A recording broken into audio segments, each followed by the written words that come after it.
Hey, kids, you're listening to a couple of annoyed grunt boys, and this is the 138th Simpsons podcast.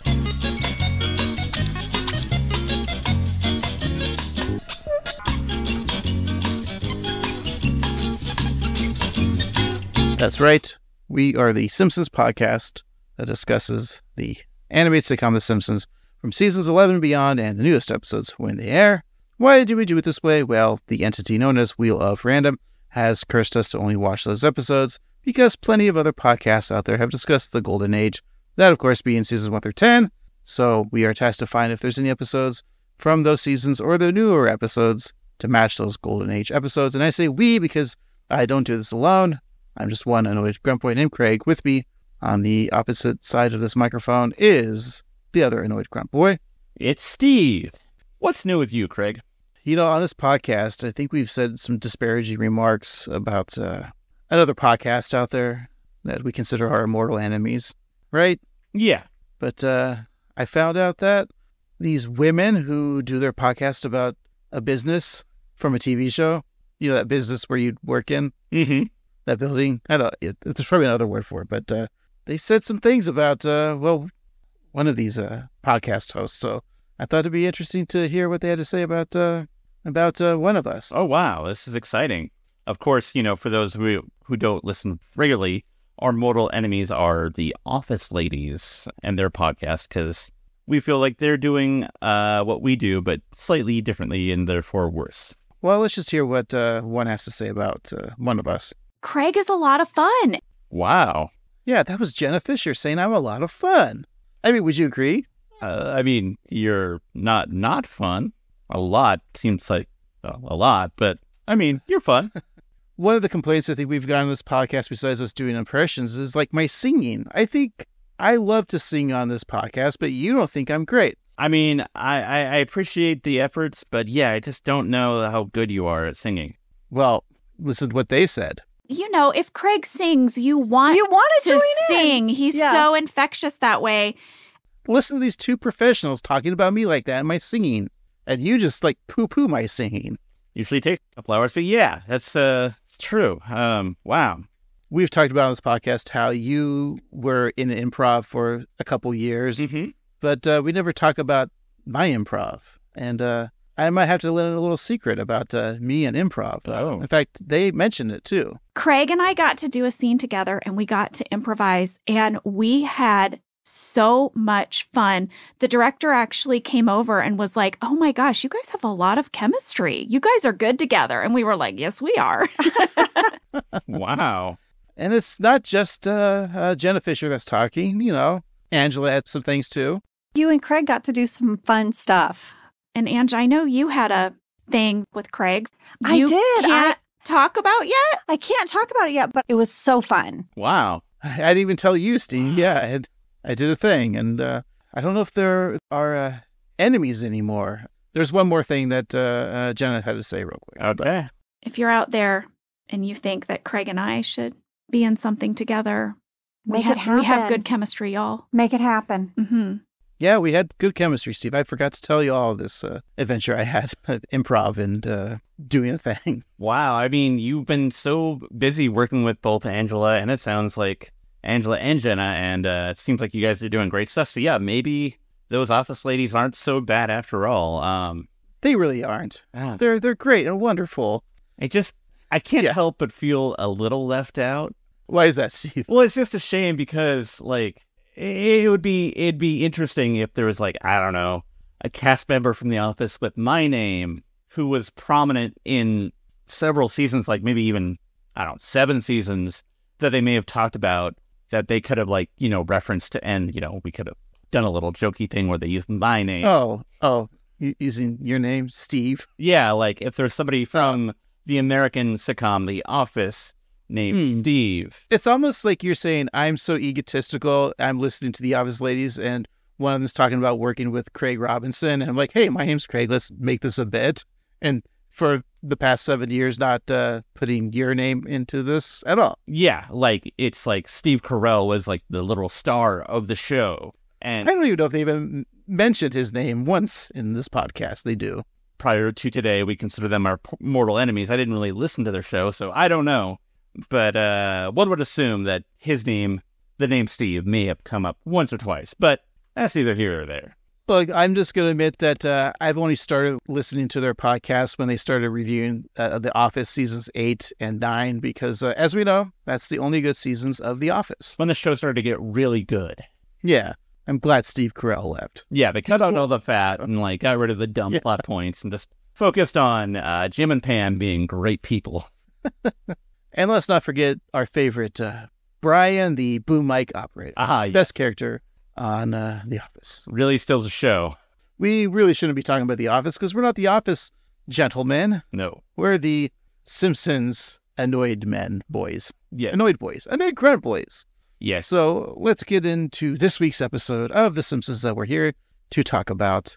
And that is, of course, the one that aired on May 22nd, 2016.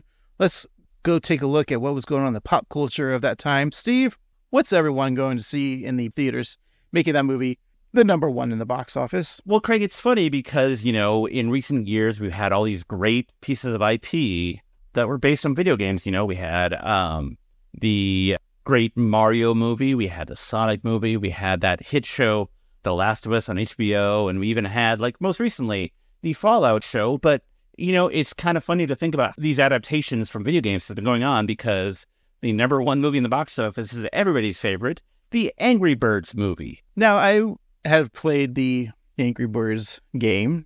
I mean, that was one of the biggest games when you had your iPod Touch. I mean, even before the iPhones came out. Yeah. The concept to let's make a movie behind this, I feel bad for the writers that had to come up with a plot for the Angry Birds movie. Yeah, did they get to the root of is there a scene in the I never watched it, so is there a scene in the beginning where there are happy birds and then they have some trauma and then they're angry? Yeah. I don't like green pigs now. I'm just imagining the writers' room, the committee that's just sitting down and having serious discussion of how are we going to get from the plots, A to B. What's the antagonist character going to look like? What's the protagonist? Where are we going to add the conflict and how are they going to solve their problem? And seriously having this conversation about the Angry Birds movie. I really feel this building structure should be more sympathetic. I mean, hey, they had an all-star cast. They had Jason Sudeikis, Peter Dinklage, Bill Hader, Josh Gad, and Mrs. Kubert himself, Maya Rudolph, and Danny McBride. So that's something. I'm going to take it that you never saw Angry Birds, the movie. I did not, no. I'm same. Again, it's just the Hollywood, immediate cash grab. That's all it is. I don't feel there's a heart or soul to that movie. Again, never saw it, so I can't say if it's good or not. I could look up the Rotten Tomatoes, but I'm not going to. Steve's going to do that. Yep. Do you have, is there Angry Birds fans out there? I can't imagine, that's, yeah. That's their IP, that's their identity. You know how, Star Wars fans or Marvel fans? I get it. I mean, because I'm fans of it itself, but there's, so much content. But, Angry Birds, that's my identity. Right. I can't, to me, it seems like a thing that you have on your phone or your iPad to kill time when you're on an airplane or you're just waiting in line. Taking the shit. Yeah. Right. That's when you play Angry Birds. It's not your deal. It's just a thing that you have. I can understand people who Fallout is their deal. I think that The Last of Us is some of my favorite media of all time. And so, that is fine as your deal. If you like Souls-like games, if you like Tony Hawk Pro Skater, if you like GTA, whatever. But Angry Birds, not a thing that you create your personality. And so, yeah, it has 44% on the tomato meter and an audience score of 47%. So, yeah. There you go. Yeah. That's more than I was expecting, so. Yeah. There you go. Honestly, there's our... Surprising. Honestly surprising. Yeah, honest candor of the Inouye Grunt Boys.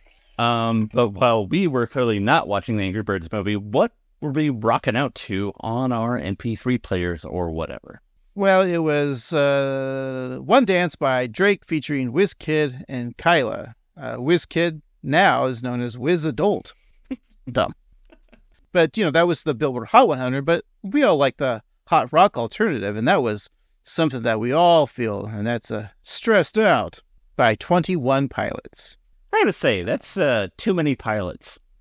2 is good. Unless you're an executive of a TV network, that is too many pilots. Like, Yeah. which one is going to be on the air? It's true. Steve, I was rocking out to those songs, but you were rocking out to the country Hot 100. What song? Oh, well, that was, my favorite. Holy, H.O.L.Y. Holy by Florida Georgia Line. That sounds like it should be like a drum corps band, like a marching band, the Florida Georgia Line. Yeah, it sounds like it'd be a really cool, like, brass band that does, like, jazz standards, but, like, funky. And you see them, like, do a live show, and it's really great. But in reality, it's just two white guys in, like, gingham shirts. Two white guys. Yeah. Blech. Oh, gross. Like us. Yeah. And then we're all dancing to that Hot Dance Electric Hot 100 song, Don't Let Me Down by the Beatles.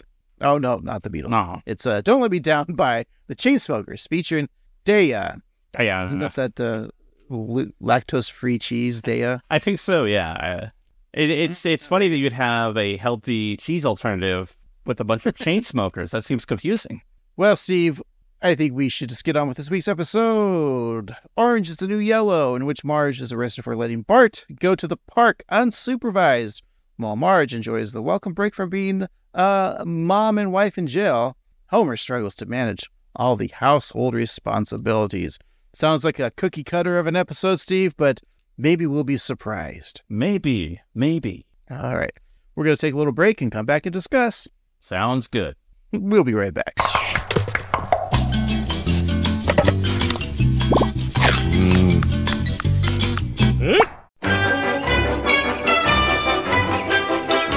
And we're back. Today we're talking about Orange is the New Yellow. It's the 22nd episode of the 27th season. Originally aired May 22nd, 2016. Episode 596 in the show's run. The nerd code is VABF15. Written by Eric Horsted. Directed by Matthew Faughnan. And the showrunner, Al Jean. Alrighty, Eric Horsted. He's written for a lot of shows. He's written for Home Improvement, Coach, Futurama, something called Fanboy and Chum Chum, Out of Jimmy's Head, and The Simpsons. He also wrote for Disenchantment. So Eric Horsted has written exactly one episode of The Simpsons, and this is it. And so we've reviewed no other episodes because there's no other episodes to review. Based off of the intensive research I've been doing on him on this website called imdb.com. It's pretty new, I believe.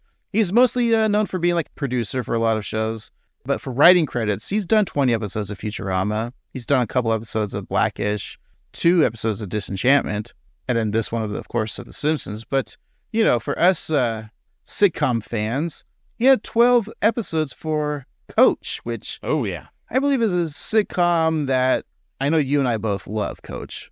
Mm-hmm. I don't think people remember that show. No, it never had its, like, Golden Girls moment where people were suddenly like, oh, man, this is so good, or like Seinfeld or Friends. Like, I don't know that people are going to, sadly, rediscover Coach, and it's not going to have, like, that big zeitgeisty time. I mean, you'd think with Dauber, played by Bill Faber-Baker, that's Patrick Starfish. All those kids be like, I want to see Patrick Starfish live. Yeah. It's the same character that he's playing in Coach. He's playing in SpongeBob. And where are all the Jerry Van Dyke heads out there? Like, Yeah. come on. I think Craig T. Nelson is well known, right? Yeah. I think he probably is kicking himself for turning down the role in the Modern Family TV show because he was supposed to be the role. They wanted him as the role that Ed O'Neill eventually got. Oh, wow. Yeah. And then Craig T. Nelson did the Parenthood TV show, right? Which didn't last as long as Modern Family. But he's doing well on the Young Sheldon show. Which just got canceled. Oh, Nelson curse happens again. What's next? Middle-aged Sheldon? Dead Sheldon. I think I'd watch that. They should just have the character that Jim Parsons Sheldon from The Big Bang Theory. They should just have it, like the new spinoff is called The Adventures of Old and New Sheldon, where old Sheldon invents a time machine, goes back in time, picks up young Sheldon, and they just have adventures like Doc and Marty or whatever. Oh, yeah. Or Rick and Morty, the new Rick and Morty. And then, like, Go travel through time, I solve love the this. crimes Yeah. of the past. they can have a special episode where they cross paths with another time-traveling nerd and they meet Stefan or Kel. Or they meet a couple wild stallions, Bill and Ted. Ooh, I like this, yeah. Possibilities are endless. Yeah, they run into Scott Bakula from Quantum Leap, like he's like Sam, like he's in a Quantum Leap. Yeah, it'll just be a period of all time travel type TV shows, but a sitcom. Can even run into H.G. Wells. The author of 20,000 Leagues Under the Seas. Exactly. We probably should stop talking about Jules Verne or H.G. Wells. Yeah, one of us is going to get it wrong. It'll probably be me. Yeah. But yeah, Coach. Can we find Coach streaming anywhere? I don't know who owns the Coach rights. Right. It's probably on like Tubi or Freebie or Ubi or Doobie, yeah. Not Crackle. Does anyone have Crackle anymore? Is that a thing still? I think it kind of got folded into Amazon, but I don't know. And for you viewers out there, seasons 1 through 9, all 199 episodes of Coach are on the Roku channel. Oh, that's exclusive. Yes. All right, Steve, do you think you can probably talk to Johnny Roku, the head of Roku, and see if they'd pay us to do a Coach Rewatch podcast? I'll talk to Johnny and see what I can do. We'll be called the Ass Period Coach podcast, like the assistant coaches. Oh, yeah. Like the assistant coach, the ass coaches. I like it. Hey, but the Simpsons, they're here. And we should really be talking about Mr. Hornstead's writing abilities, because this is the only one he's written. And is it because everyone hated him, or he didn't produce a funny enough episode? Ooh, I don't know. We shall see. Probably not, just because it seems like since he's a producer, probably, hanging out the writer's room, pitching ideas, and no one can really break the story. He's like, fine, I'll do it myself. Everyone's like, Eric's going to write it? Because everyone's always like, why don't you ever write an episode, Eric? And it's like, I'm too busy producing your dribble, you scumbag writers. Such disdain for the writers. Yeah, I'm just assuming. Yeah. But hey, Steve, if you notice, the whole intro, title gags and billboard gags and chalkboard gags, there's just so much going on. I think we could do a whole hour and a half just on the opening credits. It's true. But we all probably different. shouldn't. Yeah. The title gag, a Cupid flies by carrying a flag that says season finale, and then a dragon appears behind him, breathing fire, burning both the flag and the baby angel symbol of love. Interesting choice. I never associate dragons with Cupid. Maybe that's why it's just so crazy and out there. Yeah. But you are for burning flags and babies, right? Oh, 100%, yeah. We also have a billboard gag, which has a Pooh offering wilted Mother Day roses, 1% off at the Quickie Mart. To frame this, Mother's Day was on May 8th of 2016, which is 2 weeks after the airing of this episode. That's pretty good discount, 1%, right? Yeah, I think so. We have a chalkboard gag, and this one, Bart is writing Millhouse does not live below the puberty line. I think this one was Bart's honest mistake. You know how many times kids will try to say a word or think they're saying the correct word? Obviously, the line Bart was probably looking for was poverty line. Right. Do you think he was trying to say poverty line, or do you think he was intentionally saying puberty line because it sounded close to poverty?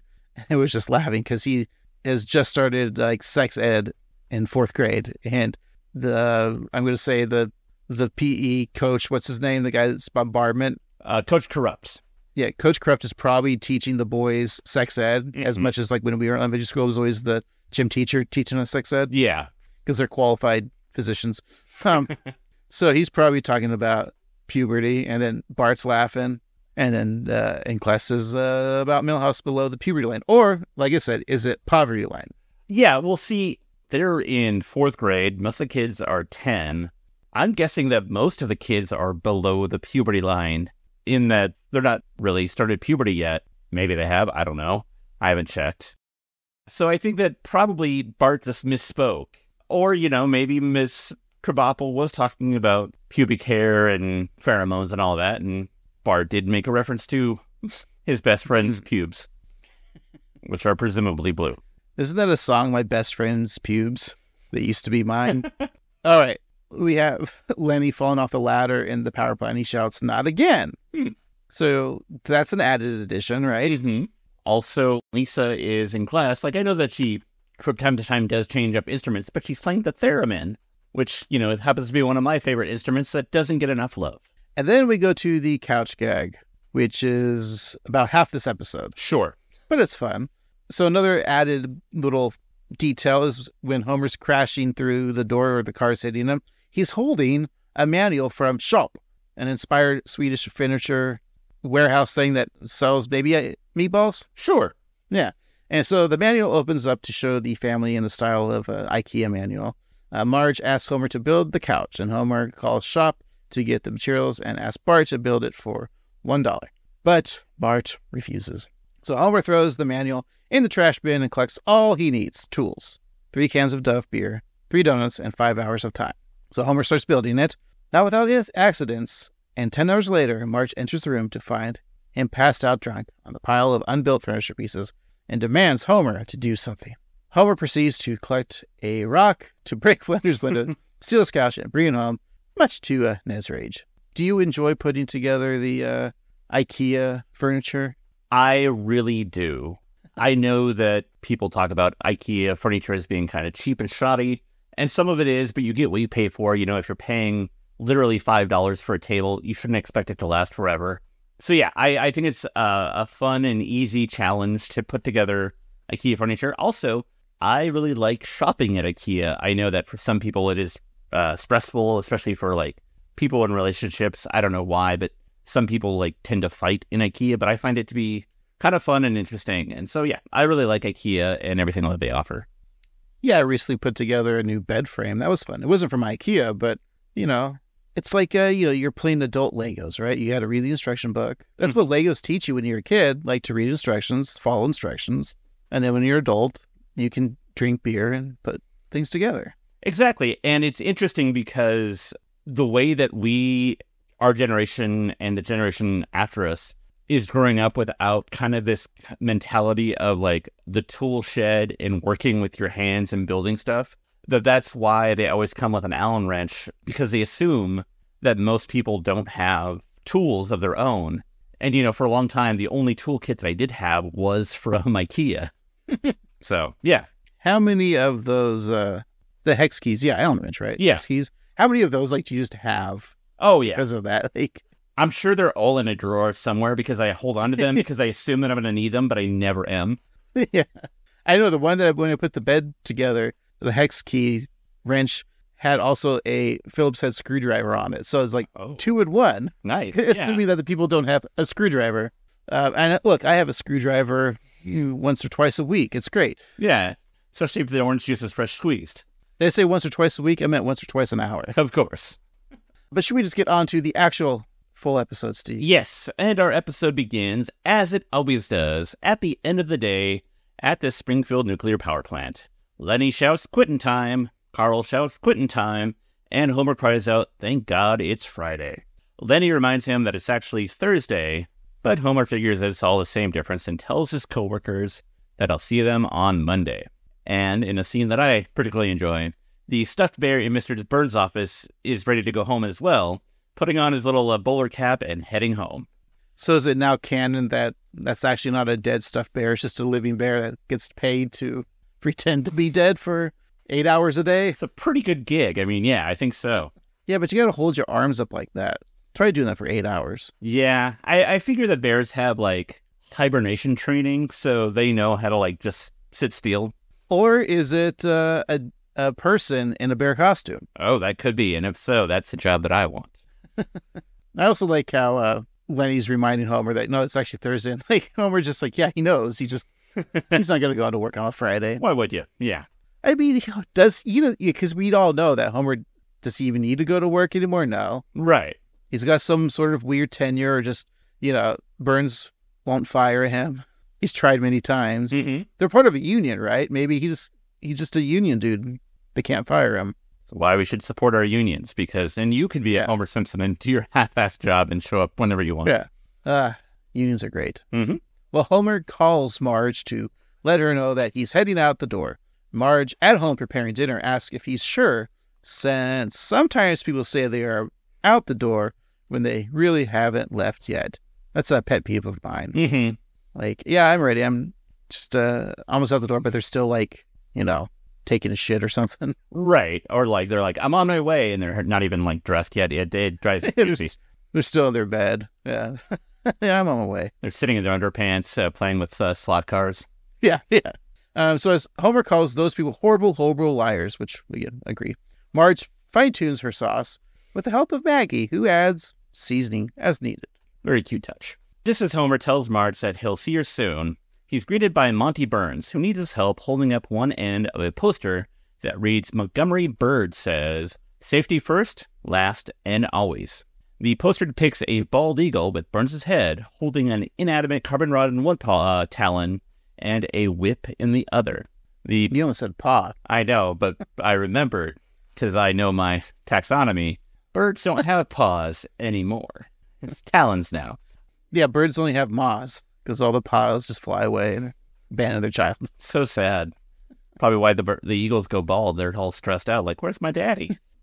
The poster is being used to conceal a large hole in the wall that leads to a pipe that is leaking potentially toxic gas. Well, Homer and Smithers hold up the poster over the hole in the wall as Monty uses a plumb bob to use as a reference to ensure the poster is hung vertically perfect. As an engineer slowly cranks his plumb bob, Monty comments that with this mechanical marvel, they'll have the poster level in under 3 hours. Homer whimpers as he examines his watch, while Mr. Burns calls for some entertainment. Ooh, and for a little excitement, how about a Plumb Bob song? All right. One must never, never, never rush the Plumb Bob. Slow is the way, the only way to go. Clear your schedule before you use the Plumb Bob. Yes, the Plumb Bob is mighty, mighty, mighty. Slow.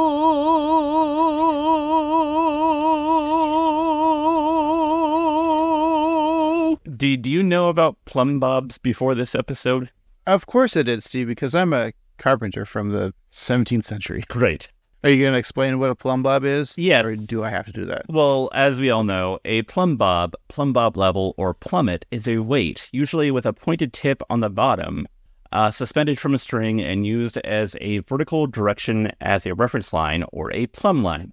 So basically, it looks like a butt plug on a string. Well, Steve, was it a precursor to the spirit level? Spirit level sounds like my favorite part of a Ghost video game. What would you say it was typically made from? It's usually made of stone, wood, or lead, but it can also be made out of other metals. Like, what if you wanted to use it for a decoration? I would say probably bone or ivory. I like the use of ivory there. Mm-hmm. Do you think the ancient Egyptians used it? I think they were probably the first to use it. Now, what do you think the adjective of plumb comes from? Probably the Latin plumbum, which means lead or lead. Ah. Well, I think we've taught all of our listeners about the plumb bob. Yes. I think our presentation in middle school for the plumb bob will get a nice C+. We still pass. Yeah, we can right. go to lunch now. Yeah, we could finally go home, watch X-Men and Batman animated series, and know that we did well today in school. Yes, that sounds great. Meanwhile, in the homestead of 742 Evergreen Terrace, Marge has given Maggie a bath and dinner's on the stove. As she considers popping a cork, a face appears in her wine opener, inviting her in a British, not a French accent, which I would have gone with, but whatever, to give him a spin. The opener says that Marge is so deft, unlike Homer, who causes the wine key to shudder in agony. Well, it's just Marge's imagination, so maybe she just assumes, like, British people in the UK all associates with wine for her. Yeah, that makes sense. And like a fancy British waiter, maybe. Yeah, but what a fun callback for Marge and her alcohol addiction. Exactly. Of being a wino. Yeah. Well, before Marge can open her bottle of wine, Lisa runs up to her saying that her costume for the science play is all wrong. She's dressed as a seahorse as requested, but she's supposed to be a male seahorse. As we all know, male seahorses have a pouch. But Marge wasn't aware that male seahorses had those. But Lisa explains that male seahorses nurturing is one of the wonders of the world. Very true. Did you know this too, that the male seahorses were nurturing wonders? Yes, because I actually knew that male seahorses laid the eggs, which is confusing with our heteronormative thing. But I think that the world of nature is a lot more complex than we might think. So yeah, you go, seahorses. Play your water polo. Well, yes. Lisa was under the impression that Marge read the script for the Seahorse Chronicles, a multimedia lamentation by Lisa Simpson. But Marge only checked out Bart's synopsis, which just reads, "Start stupid and stupid." It's like most books. I mean, I'd say most books start off interesting, but then the more you read them, the more stupid they become. That's true. Like the first 30 pages, I'm all in, and then I'm just like, okay, I get it. Especially the Bible, right? Like, all right, God, we get it. Yeah, in the beginning there was man. I'm all right. And then Yeah. the other stuff, I'm like, I just wanted to talk about the man. Yeah. Don't let the man bring you down, Steve. That's right. Damn the man. Save the empire. Marge then hears the garage door opening and closing repeatedly. She looks over to see Maggie chewing on the garage door opener and tells her to eat her carrot and pea medley. Maggie, nearly in tears, flings her bowl, causing the carrot and pea medley to splat all over Marge and all over her face and dress. And then in a fun kid way, Bart offers to clean up the mess. And not like, and like he's got something up his sleeve. It's just like how sometimes kids want to feel like they're adults. Mhm. This is really, I like this scene because Marge is relieved that someone wants to help. And Bart asks where the mop is. And Marge calmly says it's in the mop closet. So he asks where the bucket is. And she tells him it's under the mop. And when he opens one closet door and Marge instructs him that it's the other closet, but he opens the door and a bottle of ammonia spills onto the floor. And Bart tells his mom that there's stuff in front of the mop. Like, it's such a wonderful scene. Like kids, like I just remember as a kid, like I can't get to this. What do I do? It's like, well, you move the other thing. Right. Like I remember so many times, like the refrigerator. It's like, someone's like, oh, can you go get me the pickles or whatever? And like, I don't see, we don't have any pickles. Well, did you move any of the jars out of the way? Oh yeah, there it is. Is that anything I could have Another done? fun- Yeah. Yeah. But he's trying. He's trying. So Marge, still covered in that frozen vegetable medley and trying to sew Lisa's costume, groans in exasperation. Bart once again offers to help, grabbing a bunch of cleaning supplies, but while doing so, he accidentally spills a bottle of Spick and Spruce floor cleaner, which mixes with the ammonia. This combination bubbles and smokes on the kitchen floor, revealing wood underneath the linoleum. For like a second here, I thought like, because I don't remember this episode, but I remember there's an episode where like, where Marge like redoes the entire kitchen.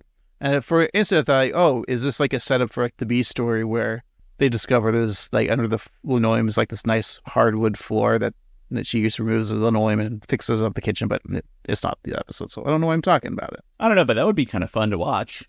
Yeah. Well, frustrated Marge tells Bart to just go play outside, which he considers to be Marge's loss. So he goes to Springfield Park, which allows single Dutch only. And as Bart walks through all the children playing, he wonders aloud what kids see in a place like this. He picks up a stick and hits a play structure shaped like a submarine, which, man, I wish I had those when I was a kid. Oh, it's cool. Submarine thing. Yeah. I mean, just imagine we're in 4th grade and reenacting scenes from Das Boot. Yeah. Or maybe The Hunt for Red October. Yeah, we would do like our Russian accent and then zoom into our mouths and then zoom out and we speaking English. Exactly. Yeah. So Gil pops out of the top porthole. Is that what they're called? See the porthole? Yes. Yeah. Sure. Actually, I so think that might be portholes- wrong. no. I think the porthole's the window. Let's not get our submarine fans mad at us. Right.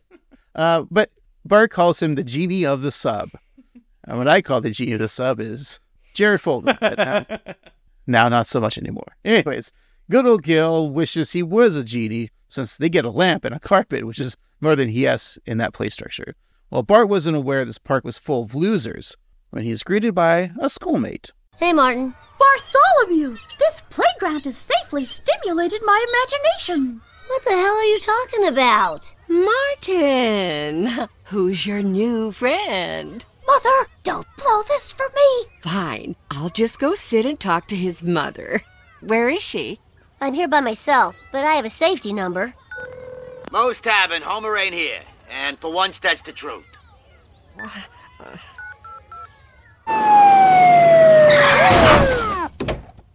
Simpson, are you here unsupervised? Yeah, and so what? I'd lose the attitude, Sylvester alone. Well, finally, a laugh out of Lou. Son, kids aren't allowed on their own anymore. Now, who said you could come here? My mom. Always the mom. It's interesting to see where this episode is going because when Marge just tells Bart to go outside and play, you think nothing of it, right? Right. And then this becomes an issue because it is a thing that you're not supposed to keep your kids unsupervised now? That's weird. I don't want to be like back in my day, but back in my day, going to the park was just like a thing that you did. Yeah. Like we were 10, of course I'm like out of the house, riding my bike, going down to the forest, all that bullshit, that you do when you did. And now that there's someone has to supervise. But, I'll see kids maybe a little bit older than that, like 11, 12, without supervised, just walking down the street. Can you see them 500 feet? Yeah, make that joke, Steve. Also, it's weird, too, because he's at a park with so much adult supervision. There shouldn't be an issue. Right. With Springfield being a town that everyone knows, everyone who Bart's family is, it doesn't seem weird at all.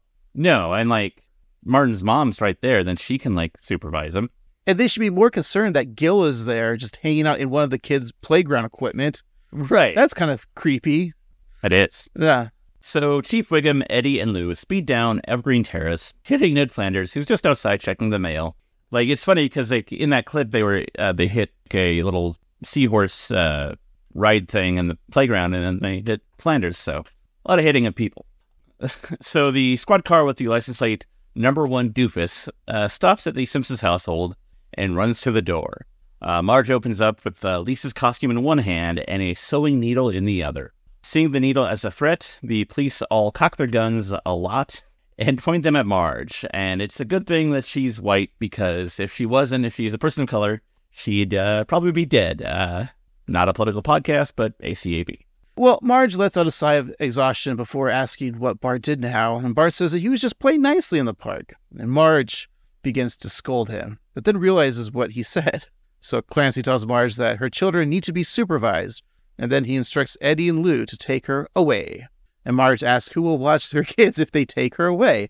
Wiggum responds that she should have thought about that before they showed up, unannounced.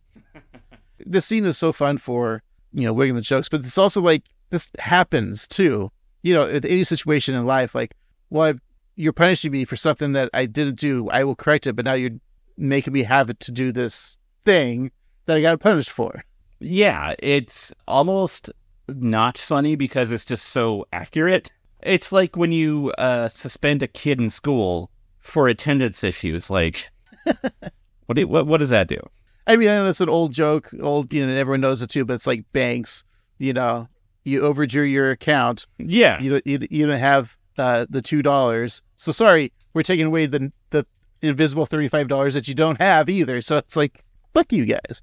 Yeah. It's a weird system. You did a thing bad, so we're going to do that bad thing to you so you suffer more. I don't know. Do you also think that the prison system in America is vastly flawed? Yes. Wait a second, not a political podcast. We should. I know. But it is. Yes. It's horrible. Yeah. So Homer pulls up just in time to see Marge get arrested.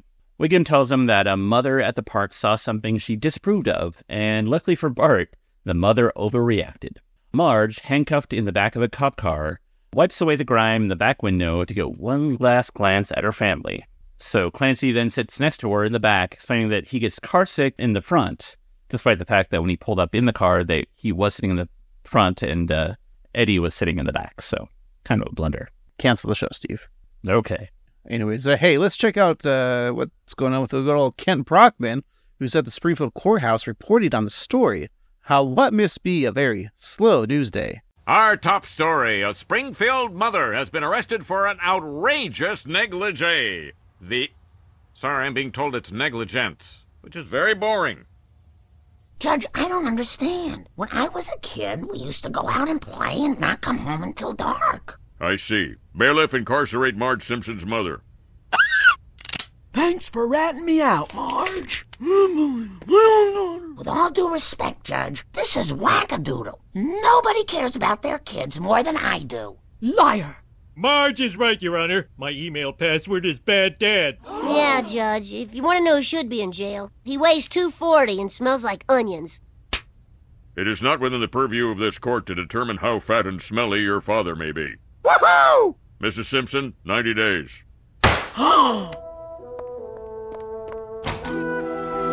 This is Kafka-esque. Kafka-esque. I've got my eye on you. No, it's Orwellian. Arrested for a negligee. Oh, man, it's not. That's so much more boring. And then also, Marge's mom getting arrested is silly funny too. Hilarious. Well, don't forget the like when Homer slaps Bart because he's like, I'm the bad father. Mm-hmm. Literally, Homer just proving it right there. That's good stuff. Yeah, 240 and smelling like onions. That's fine. I'm almost there, Steve. Keep on eating onions. Only 30 more pounds to go. Marge arrives at the Springfield Women's Prison, where the life sentences are 4 years longer, and she's led to a cell where the guard calls her new cellmates kitties and say that they have a new ball of yarn to play with. Marge complains that the guard is awfully slammy. We have seen Marge in jail before. I think the first time was season 4's episode 21, Marge in Chains. Remember, she is arrested at the Quickie Mart for stealing a bottle of bourbon, right? What was the name of that bourbon? It was Colonel Quickie Mart's Kentucky Bourbon. There you go. And then it's one of those like Simpsons predicted it type of bullshit things that the internet considers this is predicted the COVID-19 virus because it was that Osaka flu, right? Because everyone's sick in the beginning of the episode. Mm-hmm.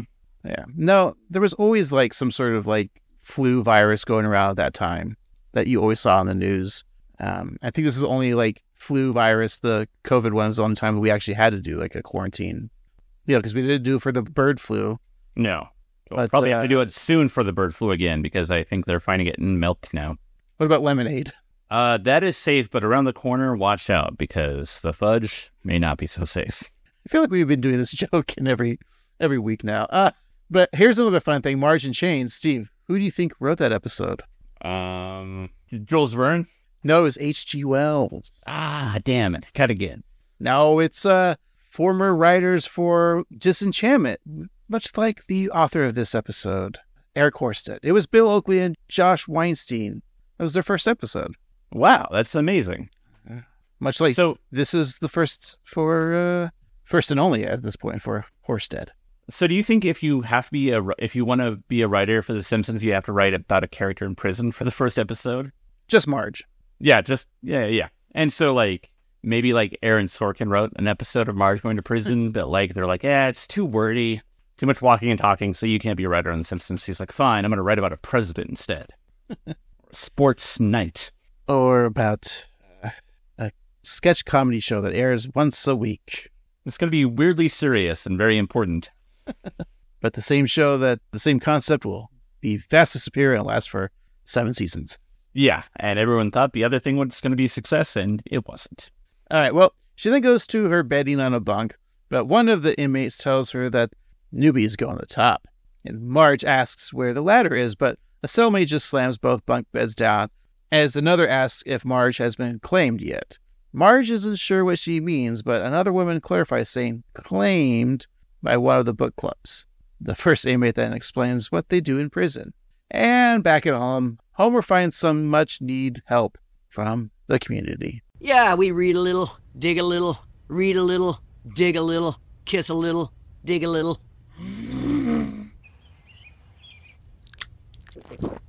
Homer, I think you're supposed to cook sausage. What's the point?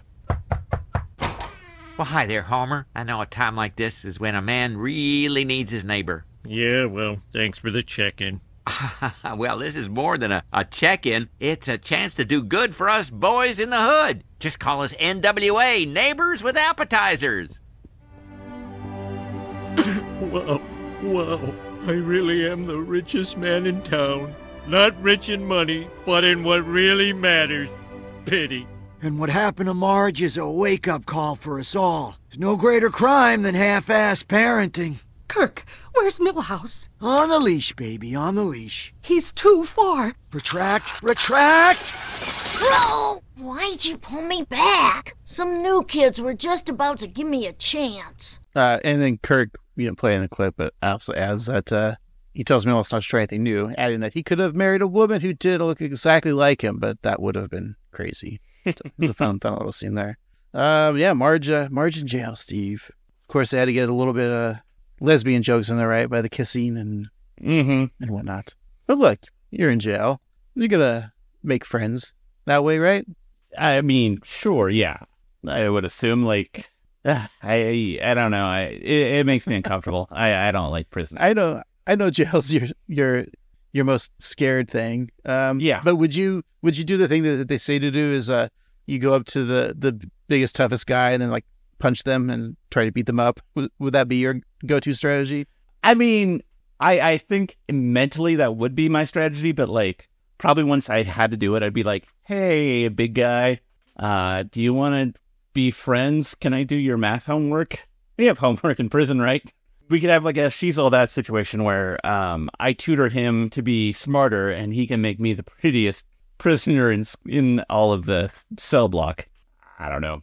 I do appreciate, though, that like throughout this episode, we see all the prisoners kind of doing their own thing, and Marge is kind of oblivious to it because she's kind of all wrapped up in her own world, which we'll get to later. So in the prison library, Marge is reading the latest from airport author James Patterson, entitled Bishop Takes Night. Some other imprisoned women come to tell Marge that nobody touches the new James Patterson until Solar reads it first.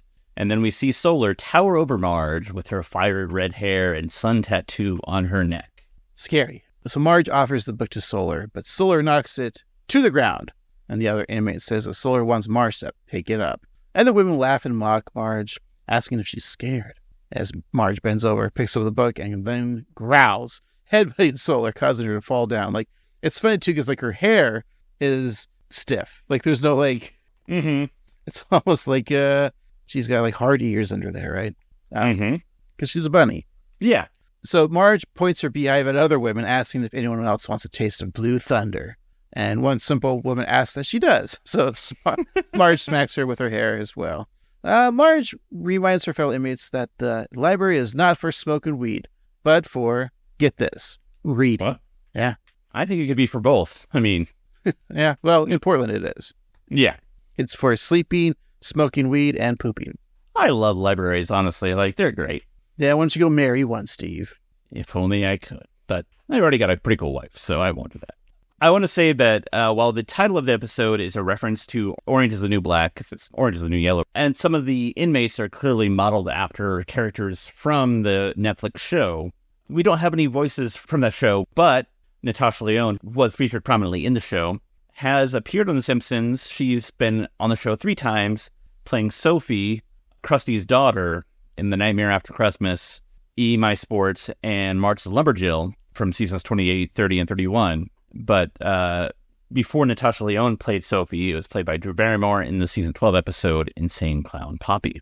I know the show's probably not popular enough to do this, but I would like to see a Natasha Lyonne starring episode where it's an episode of Poker Face, but in Springfield. I think that could be a lot of fun. You say Poker Face is not popular enough? I don't know. I mean, I know that you and I both loved it, and everybody that I've talked to has seen it, really enjoys it. But I just don't know if it has, like, the cultural cachet to, like, warrant a crossover episode just yet. I thought it did, but maybe because it's, the guy who does the Knives Out movies. Oh, that's true. Rian Johnson. Yeah. I think it's really popular. I just remember, like, people after that, like, Columbo started being popular again because they were just like, oh, yeah, this is just Columbo. And so people were watching Columbo. It's funny. Yeah, I don't think it's popular. I like that idea. Call Al Jean and say, hey, we're going to do a crossover episode. And he's like, who is this? A Poker Face. We already did that. Well, let's go back to Homer and stuff. Those other people. They're on the couch, and Homer, Bart, and Lisa enjoy their treats dropped off by their caring neighbors. And Bart tells Homer that if this is what they send when Marge goes to jail, imagine what they'll send when Homer dies. So Homer agrees that it'll be awesome and continues eating. So Lisa is warning him that he's munching on a teddy bear, but as far as Homer is concerned, that's his stomach's problem. Ned then returns from upstairs where he was fixing a couple of things.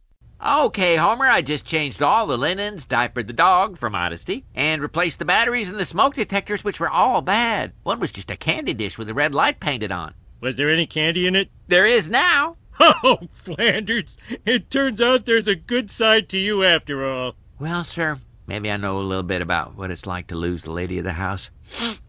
Oh, I think I heard a dryer ding.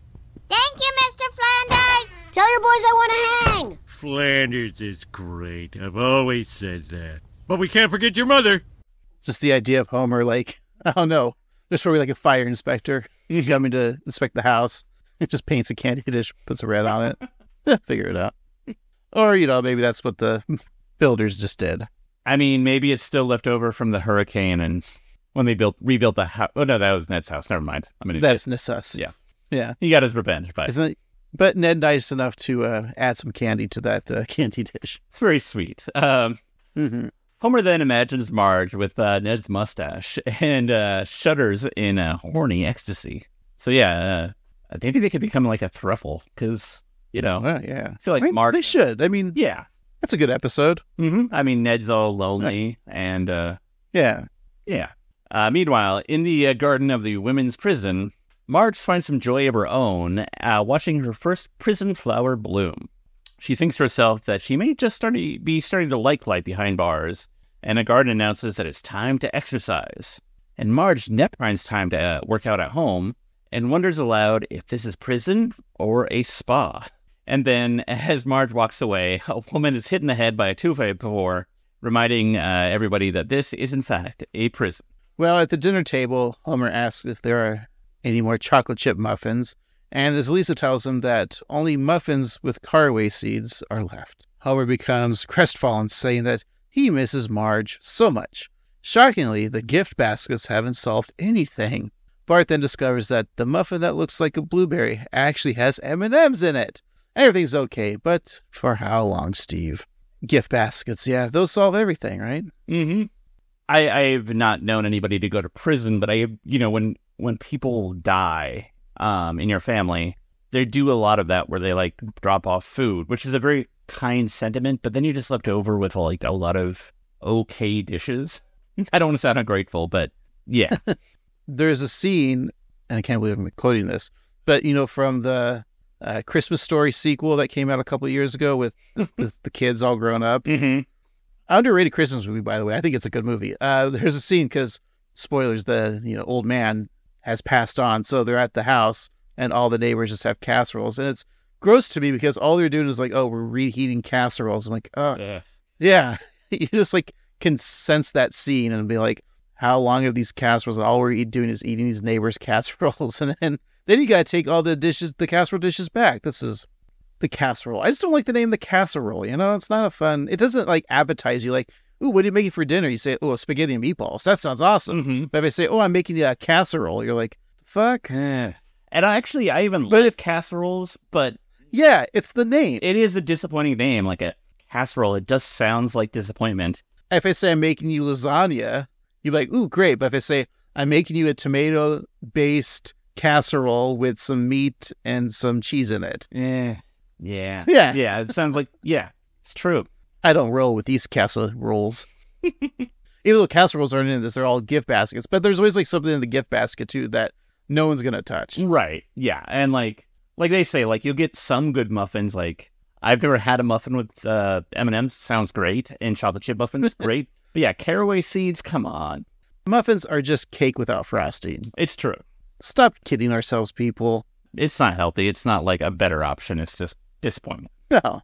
Like, literally, a chocolate chip muffin is disappointing because I want chocolate frosting on it because I'm eating chocolate cake without the damn frosting. Yeah, and like, where does the line between muffin end and cupcake begin? I don't really know.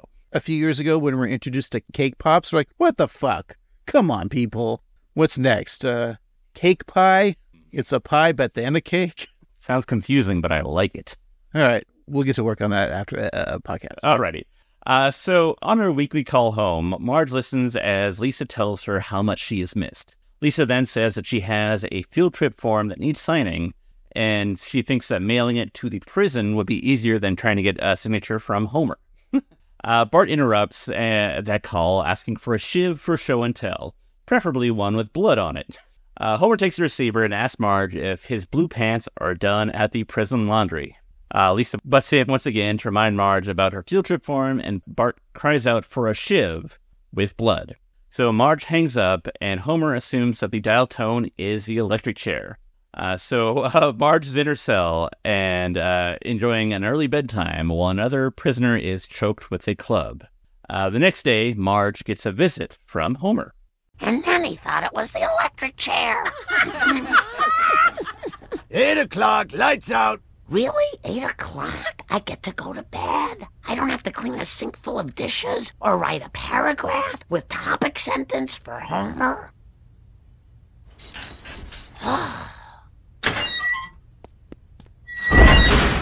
Oh, you're tired too. Everyone goes to sleep so easily here.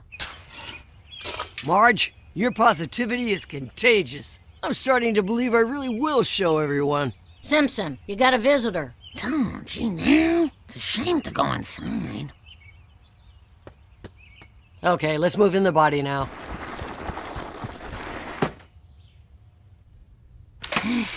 Marge, I got great news. We hired the one good lawyer in town.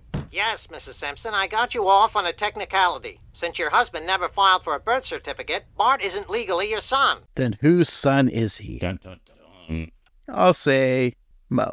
I like it. Question for you, Craig. So, Marge is laughing with the other ladies about how Homer thought that it was the dial tone was the electric chair. But how would she know that he thought it was the electric chair if it was the dial tone, meaning that she hung up? I'm going to say that could have been a blunder, or maybe Lisa was talking to Marge and writing a letter, and then Lisa brought that up. Okay, that makes sense. But I think you're right. I think it was just an error on the writer of this episode, which happens to be Eric Horsted. All right, minus him for that blunder. I'll write that down. It's on your permanent record, Eric. I'm not going to play the clip of fire for the blunder because I don't think he needs to be fired yet. No, it's a warning, but watch yourself. So, you keep talking about how you're afraid of prison, but their bedtime is 8 p.m., Steve. Doesn't that entice you? I mean, yeah, that does sound kind of nice, just being able to, go to bed early. I mean, the way that they make it look, Marge's prison experience sounds pretty great. If only they had, prison for people that just, like us. Can we just go to jail? But it'll be nice, we get to work out, maybe lose some weight, have some meals for us. As long as we don't have to pay for it. But, we would have to pay for it at the end, right? Yeah, I mean, I would happily, work in the commissary cutting up veggies. I'd love to work out. I'd love to go to the library. Maybe if I have, a craft section, that sounds all great. But, mostly it's the interaction with other males and, the intimidation and just, that's what I don't want to do. Let's just start our own, commune. We'll get some land.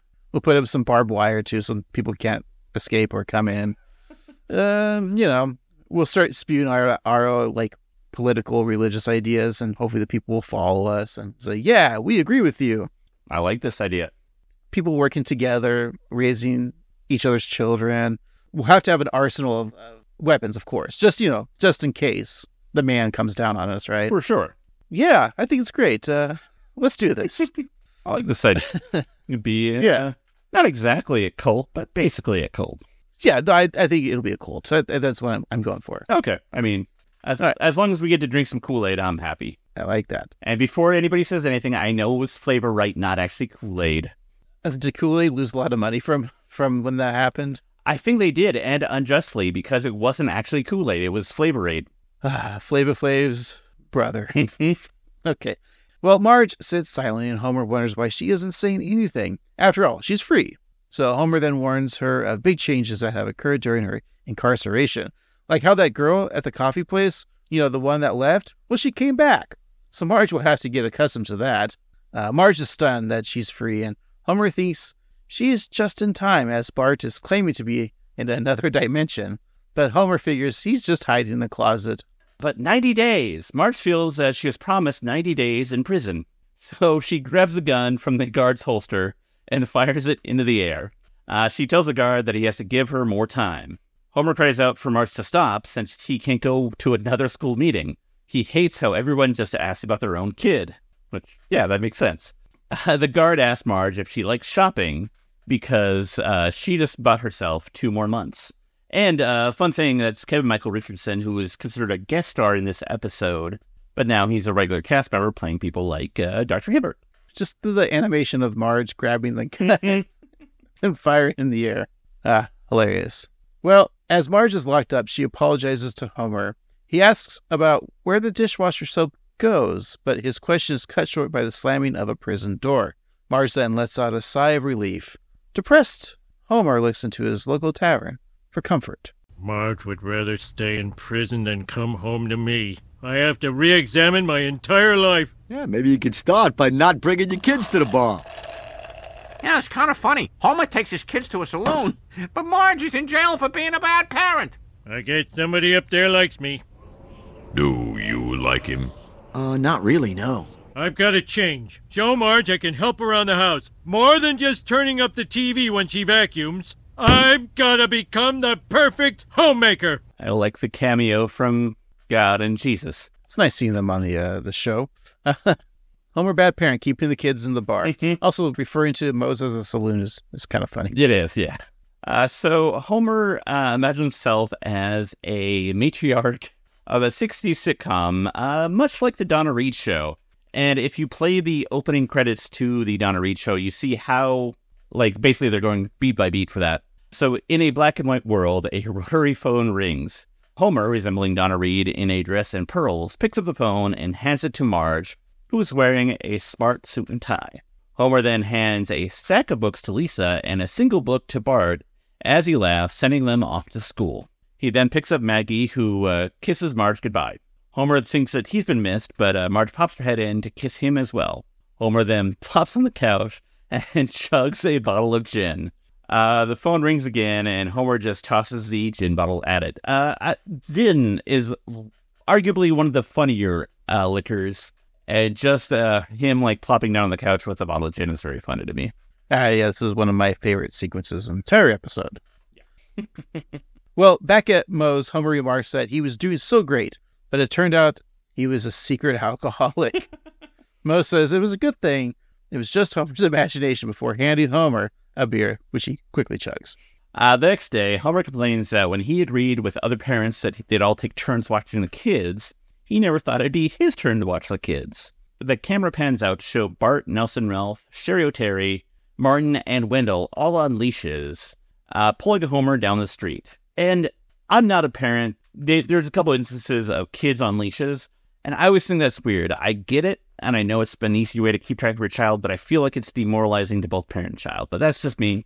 And as a non-parent, I could be wrong, so, whatever. But it should be reversed. The parents should be on the leash. The kids should walk them. I like it, yes. Then we just end up going to candy stores all the time. Sounds like a win-win to me. We go to candy stores, we go to toy stores, stop by a pet shop. Who's losing in this? That sounds like a winner. Yeah. Milhouse wonders why he got the choke chain, but it's probably just because he likes it a little rough. Homer tells the children to go on one side of the tree, but half of them just don't obey, so they're kind of split on either side of the tree. Ralph then takes off his leash harness and jumps into a bush where he meets a bobcat who growls and attacks a young Wiggum lad. Well, Homer hands the leashes to Bart, putting him in charge. He then jumps into the bushes to comfort the bobcat, but screams in pain. Bart asks the other kids if they are also sick of having grown-ups everywhere they go, and invites them to sneak off and have fun in the park by themselves. And all the kids agree, and Milhouse goes to text his mom, but then Bart slaps that clamshell cell phone out of his hand, and Milhouse cries out for his Jitterbug senior phone, which has typed out half the message that reads, "Mom, is it okay if I..." And an operator responds on the phone saying that if you've fallen and need assistance, to press 1. And if you're lonely and want to talk, please disconnect. That's fun. I kind of feel like they could have called it the Jitterbug Junior, for kids, but whatever. No, I think it's supposed to be for old people, right? That's a cell phone for... Right, but I feel like Milhouse would have the Jitterbug Junior for young old people. Yeah. But, yeah. Okay. So I guess I get it. It doesn't matter. It's not that, yeah. Marge walks into the prison laundry to find women working hard. One woman is pressing things with an iron, and the shape reminds Marge of Lisa's head. Marge sees another woman chugging a bottle of prison moonshine, and that makes her think of Maggie drinking milk from her bottle. Someone sets down a jug of Mr. Sparkle brand detergent, and obviously that reminds Marge of Homer. She realizes that she really misses her family. Well, another inmate thought that Marge was getting out, but Marge responds that she wasn't ready for the outside, and she didn't realize how badly she needed a break. But maybe not a prison break. Those two words, prison and break, are heard, and one woman lights a roll of toilet paper on fire, while the other flings her iron. So chaos ensues, and the alarms begin to sound. Meanwhile, the kids sneak into the park, and they have the perfect alibi. All the kids think they're playing after-school rugby with Willie. We then cut to the Scotsman alone on the field, wondering to himself, where's me scrum? The kids are ready for fun, but a dangerous threat may be on the way. Time for unsupervised play. I'm going down the hot slide in shorts. I'm gonna freckle. I'm gonna ride the hobby horse English style. Finally, kids having fun the way they were meant to. It just proves that danger is not the rule, but the exception. Tornado!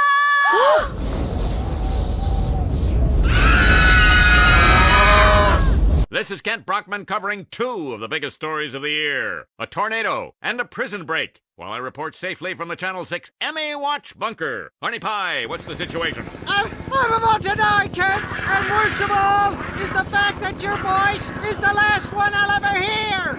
You pompous snow monkey! Homer, what are you doing here? I had to do whatever it takes to get you to leave, so I dressed up as a prison guard. In that clip, I really like they added Ralph in the air fighting a bobcat. It's a nice little callback to him in the bushes. So Homer dressing up as a prison guard. This seems like it's been done before.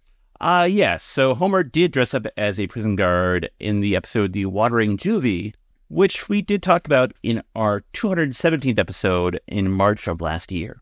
Wow. I don't remember that episode. We tend to forget everything that we talk about anyway. So Homer doesn't want to blow his cover as a prison guard, so he takes out his club and tells the women to get back. He then invites them to come a little forward and then beats them back. So Marge thinks this is sweet that Homer came for her. As Marge beats riding prisoners, he vows that while things may not have always been perfect at home, it'll be better than fighting off prison inmates in a tornado. He then lifts a set of weights and throws it at 2 charging women. Marge believes Homer, and as this. So Marge believes Homer, and as the sky clears, she tells him that she wants to go home. So they share a hug, while a rainbow forms above them. Aww. So they kiss and walk hand in hand across the prison yard. We then see a rifle scope aim at Marge's head, while a guard says to take the shot. The other guard in the tower can't bring himself to do it, so he decides to fire a warning shot at her hair. The bullet ricochets and hits the guard in the arm. And you mentioned earlier that Marge's hair is tough enough to knock down Solar. So yeah, she does put a lot of product in her hair, maybe too much. So that's what keeps it up. Product. Mm-hmm. She doesn't have bunny ears like Matt Groening intended her to have. Or she has product and, to protect her bunny ears, she puts, an epoxy or something. Oh, all right. Well, in the park, several children have been blown into a tree. But luckily, the police and the fire department are on the scene. So Chief Wiggum has mostly good news for the other parents, but back at home, Marge adjusts to the life outside. Don't worry, all the kids are accounted for, except for, Rafe Waggum. Well, I have a sad call to make. I'm busy. Bart, would you like some extra bacon? Sure would, Mom. Okay, but you owe me. Sorry. Force of habit. It's okay, Mom. Whatever you want. Just glad you're back. Jeez, ever since I got sprung from the Hooskow, you kids have been kind of clingy. No, Mom, we're just really glad to have you back. And we're not nuts or anything, but please don't let the refrigerator door block my view of you. Ah! I need some spices from the pantry. I'm coming too. Oh, you're pathetic. Let me in. Now, kids, give your mother a little piece of... I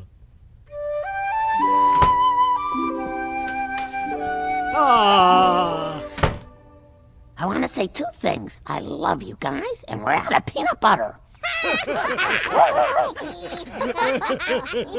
I know that they're happy that she's back, but that wasn't that funny of a joke. Well, maybe they're just afraid that Marge will shiv them. Oh, that's true. I believe the verb is shank. Oh, sorry, shank them. So all is well, but before we go, let's check in on season 6 of the Donna Reed / Homer show. And once again, the phone rings, and this time Homer stumbles down the stairs, very drunk, gin bottle in one hand, taking a big swig before answering the phone. He then tosses the phone to Marge and proceeds to dump gin into brown paper bags, which he hands to Bart and Lisa to take for lunch. Then they go off to school, and Homer is left with Maggie. He stuffs a gin bottle in her mouth and tries to leap on the couch, but misses and falls on the floor where he passes out. So Marge takes a blanket from her briefcase and puts it over Homer, and then opens the door to find Ned. So then we see Ned and Marge kiss, and then they head upstairs, probably to fuck. Just, have some hardcore Ned and Marge action. Yeah.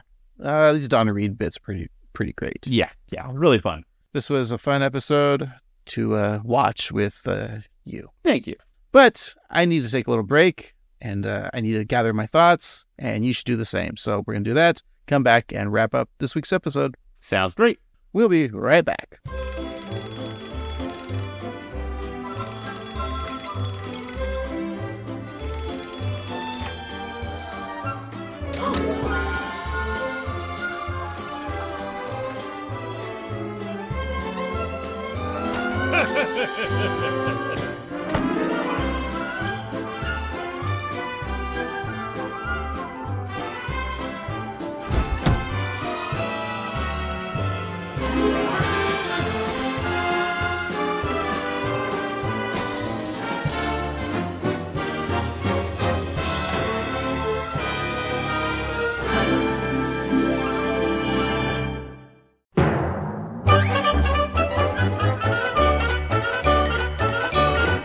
All right, folks, we're back. Let's wrap up Orange is the New Yellow.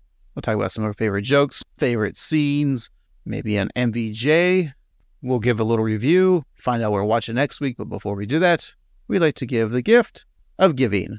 Something from this episode that says, hey, this would be a great product to put on our shelves or to use in the manner that it was meant to be used in. So, Steve, for you, I know you're somewhat of a bookworm. You like to read some books. So that's why I've got you a copy of a book that was written by Lisa Simpson. It's called The Seahorse Chronicles. And it's also a multimedia lamentation. So there's more than just books. We got, a DVD probably with it. Oh, wow. And I get to learn all about nature's wonder of the caring nature of male seahorses. That's correct. And also a new couch from Shop. Wow. You have to put it together, Steve. That's very nice of you, Craig. I appreciate that. And, I don't want you to leave empty-handed either. So I got you a jug of Mr. Sparkle. But also, I know that you're a bit of an art fan, and you have several pieces of art that are hanging in your wall, but I'm kind of embarrassed to say this, but every time I come over to your house, all your pictures are a little askew. And, I'm always a little embarrassed for you. That's why I got you your very own plumb bob, so you can write the vertical on all of those pictures. I mean, I kind of remember back when I was in my early 20s, all my pictures were askew. They were all Kevin Smith movies from View Askew. You had Clerks, Mallrats, Chasing Amy. Mm-hmm. Steve, I think we did a great job on gift giving. Usually one of us gives a shitty gift, but I feel like all the gifts were great. Yeah, very good. But what made you laugh from this episode? I liked how inept and ineffective the police system was in this episode, which is funny but also sad because it's also true.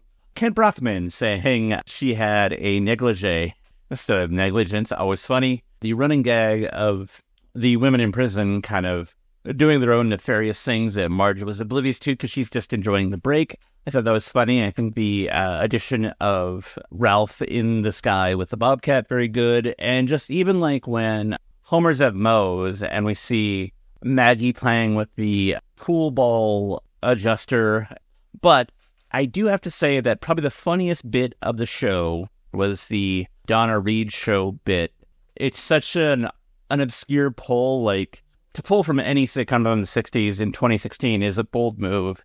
And, you could do easily, like, your Leave It to Beavers, your My Three Sons, or even, like, your Dick Van Dykes. But to go for Donna Reed, great stuff, and just making Homer a raging gin alcoholic is just so funny. So I think that, I think Marge had some fun lines, and I think that Bart was fun with his trying to help out. My MVJ, I think, is going to be Homer Donna Reed. What about you, Craig? The Donna Reed parody, and then the Kent Brockman. And then also just like Bart scene in the beginning with him trying to help his mom and just that kid thing of like going through all the stuff, spilling things. And they're just kind of like, they'll clean it up. You know, the annoyance that he causes trying to help. Just very kid-like. So those were my favorite scenes. MVJ-wise, you know, Marge, I think, is great in this because she's just so pissed off of, like, what's going on, right? Like, even in jail can't stop her from the injustice that's happened to her. She just wants kids to be kids, and that's all we kind of want. Mm-hmm. So I think Marge, I'll give it to Marge. Nice. Yeah. Why not? Why not, Steve? If you reviewed this episode, and you're going to right now, what would you give it? Well, Craig, I think this is an interesting episode because on one hand, we're dealing with some familiar territory. As we mentioned, Marge and Chains features Marge, who's kind of harried and kind of worn out on her family, going to prison and finding it to be enjoyable. Also, the idea of Marge being absent, so Homer having to step up and being the father figure and doing not so great of a job. We've also seen that. But I think that this episode is fun, and it's a breezy, fast-paced episode that I think works well. I think that the tone of it is interesting, and the absurdity of somebody calling the police for an unattended child in a park is somewhere between the line of being both absurdistly funny, but also sadly true and plausible in today's society. And the whole act of the authorities overreacting also toes the line between being ridiculous, but also being something that could very well happen. The Donna Reed stuff is really funny. I think all in all, this is a good, if not great episode. I think it's maybe not one that I would ever seek out, but I would leave on if I found it.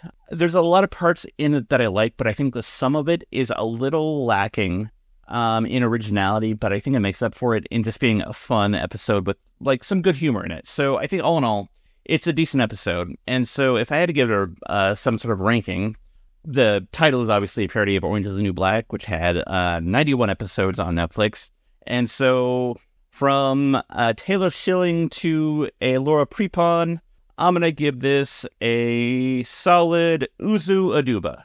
I would go with a Kate Mulgrew myself, but this is your ranking. I figured you would, and, you know, it's a step up from a Lauren Lapkus, so that's something.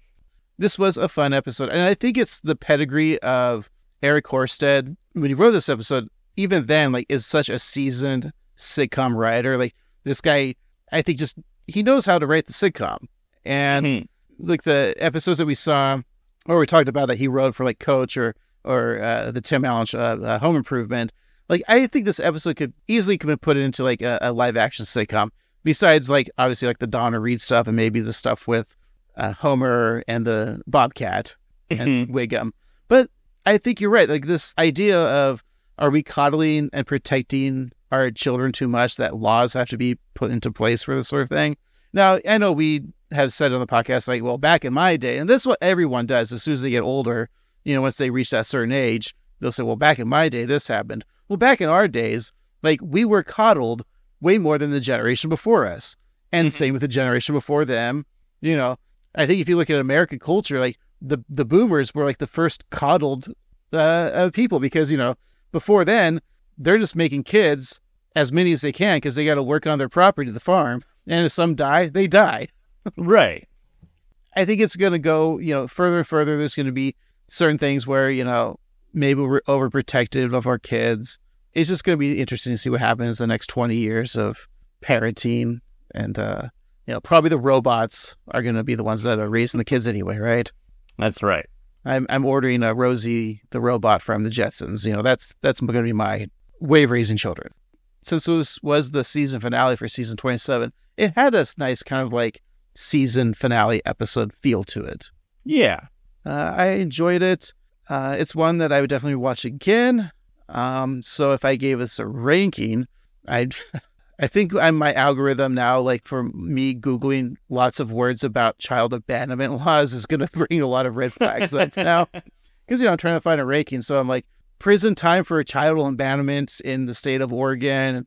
Reading a bunch of this legal jargon and I didn't want to. So I just went with like prison time for child abandonment laws, anywhere from 10 to 25 years. So if I had to give this episode a ranking between 10 and 25, I'll give it a 18. Nice.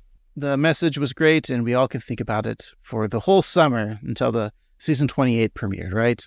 That's right. But Steve, we're not going to go in order. We don't do that in this episode. We're not going to season 28, episode 1. We're actually going to season 35 because it's going to be a new episode. Oh, boy. For us in the timeline, Steve, season 35, episode 16. Steve, what do you think this episode will be titled?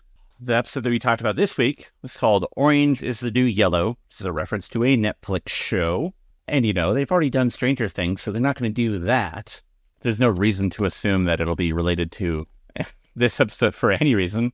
But we love doing it this way. Exactly. So I'm going to say that maybe they'll get some inspiration from that great actor Kevin Spacey and his show House of Cards. So it's going to be called House of Bart. Is this the triumphant return of Hugo? There's 2 Barts. Yes, and a special cameo from Kevin Spacey himself. Okay. You're absolutely wrong. So it's called The Telltale Pants. Yeah. Have they already done a Telltale parody? Yeah, with Lisa's rival. Yeah. And the statue head, right? Isn't that something? Oh, yeah, that's also true. Yeah. So the Telltale Pants. Steve, what do you think the Telltale Pants is about? Well, when I think of The Simpsons and pants, first of all, I think of Bart eating people's shorts. But it's not the Telltale Shorts. It's the Telltale Pants. And so who wears pants? Well, Homer wears the pants in the family. Literally the blue pants. I'm going to say Homer goes to a hot dog festival, but lies about it and says that he's going to take Maggie to a Wiggles show because the Wiggles are still relevant, probably. Or maybe to see Baby Shark or whatever the hell kids like. But he actually goes to a hot dog festival and spills mustard on his pants. And the stain that it leaves brings him guilt and worry. And Maggie can't, defend herself or say that, if they lied. And so Homer gets racked with guilt. And in the B-plot, Bart and Lisa get into ham radio until they get the attention of a bloodthirsty trucker who wants to kill them for some reason. Can we have Homer, when he learns about Bart being into ham radio, he goes, ham. You know it, yeah. Okay, thanks. And he's got a mustard stain on his pants. Does Homer or Marge thinks that maybe he was cheating on her and that's some sort of cum on his pants? Yeah. And he has to lie and say that, yes, I was. That is ejaculate. Oh, so he was lying to saying he was having an affair. Right. Okay. Just so he's not outing himself at the hot dog festival. Yeah. Well, where is this hot dog festival? Because I want to go. It's over in North Haverbrook. All right. Oh, no, I think you're wrong, Steve. This is the synopsis we have, yeah. Marge comes upon a surprising windfall and, angry with Homer, spends it secretly on herself. So she gets some moolah. Oh. And she treats herself. Treat yourself. I mean, I'm already going to defend Marge. That's fine. Yeah, and it's good to see Marge kind of, treating herself, which I like. Yeah, and Homer is the one who spends all the money stupidly, so so let Marge be happy for once, right? That's right. And also, I got to say, we've had a good run of Marge episodes lately, and I like it. It's fun. Yeah, make Marge great again, and they have. Yes, MAGA. Yes, MAGA, indeed. Okay. Steve, let's go ahead and close up shop and all right. Wait patiently with bated breath for next week's episode. But before we do all that, we'd like to hear from you. Please contact us on social medias like Instagram or YouTube at 138Simpsons or email us at 138Simpsons@gmail.com. And hey, go to your favorite podcasting app and leave us 5 stars and a review. But you don't need to write a real review. Just tell us, what you'd go to prison for if you were to go to prison. And hey, while you're there, click on the microphone and leave us a voicemail. We want to hear from you. Tell us whatever you want. Do an impression. Ask a question. We just want to know that you're listening and we want to hear from you. And check out our TeePublic site, tpublic.com/user/annoyedgruntboys for some merch. And thanks so much for listening. Tell a friend, tell an enemy, tell somebody in prison to listen. For this week, I've been Annoyed Grunt Boy Craig. And I've been Annoyed Grunt Boy Steve. And remember, this is the last voice you'll ever hear, you pompous snow monkey. It's Kafka-esque. Kafka-esque.